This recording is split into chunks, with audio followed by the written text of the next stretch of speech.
Ayan mga palangga, kamusta kayong lahat? Ito yung pag-uusapan natin.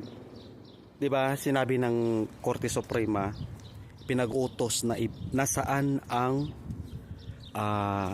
kopya, ang original copy ng bicameral report.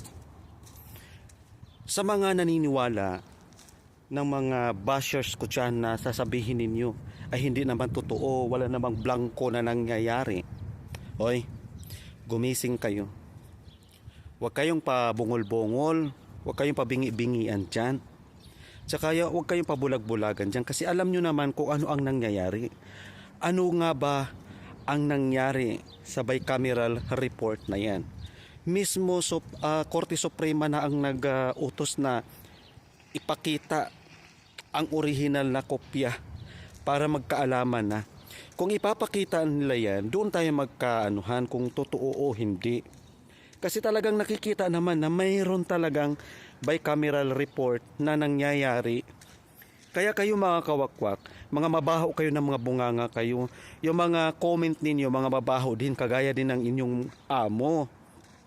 Diba? Yun ang mahirap. Kaya kung ako sa inyo mga palangga, please lang, no, maniwala kayo. At higit sa lahat, tingnan niyong mabuti kung ano na ang nangyayari sa Pilipinas. Kasi napapansin natin na mismo yung mga bata, mga 10 years old pa lang, ayan na, nagdodroga na. Ang dami nang kumakalat ngayon sa social media. Di ba kung inyong napapansin? Ang dami nang kumakalat sa social media. Mayroon ako nakikita na bata na siguro I think 12 years old pa lamang yun pero nagdodroga na. Yung inyong amo, nakikita nyo naman, kumakalat, tapos sasabihin nyo AI. Sinabi na nga ni Maharlika na pinaano niya doon, pinaimbestagahan niya yan, lumitaw, totoo ang nangyayari. Ngayon, kayo ang magpapaliwanag. Sige nga, sasabihin nyo, anong sasabihin nyo? Pero bahala na kayo kung yan ang paniniwala ninyo. Salamalay. Kung yan ang paniniwala ninyo, pero napansin naman natin kung ano ang nangyayari. Sa tulay pa lang, isa na. Yan ba yung pinagmamalaki ninyo na nagawa ni Marcos? Yung sa Pasig, ano nangyari? Bumagsak din ang tulay.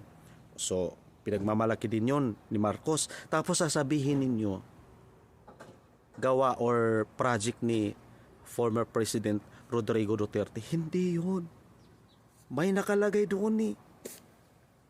Diba? Napapansin natin kung kailan ginawa, kailan ginaganito. Pero anong nangyari? Substandard ng mga ginagamit na materyales. So ngayon, sino ang pinagluloko? Tayo o kayo o lahat tayo pinagluloko. Diba? Lahat tayo pinagluloko. Hindi ibig sabihin, kayo lang, tayong lahat. Pero nagbulag-bulagan pa rin kayo hanggang ngayon, ay nako, napakahirap, mas lalo tayong pinahihirapan ng administrasyong ito. Kaya kung ako sa inyo mga palangga, kumilos tayo, huwag tayo maging tamad. Kasi kapag nagiging tamad tayo sa mga ginagawa natin, walang mangyayari sa bansang Pilipinas, kundi ano ang mangyayari sa bansang Pilipinas. Di ba? Mas lalo tayong problema. Kasi nakikita ng mga kabataan, ng mga henerasyon ngayon, ano ang ginagawa ni Marcos, yung nagdodroga siya, nakikita ng mga bata, ginagaya ng mga kabataan hanggang ngayon. Tingnan ninyo, kumakalat sa social media, ang daming mga kabataan. So, itong bicameral report, pilit nilang pinagtatakpan. Pilit nilang wag ng pag-usapan, pero hindi pwedeng hindi pag-uusapan ito.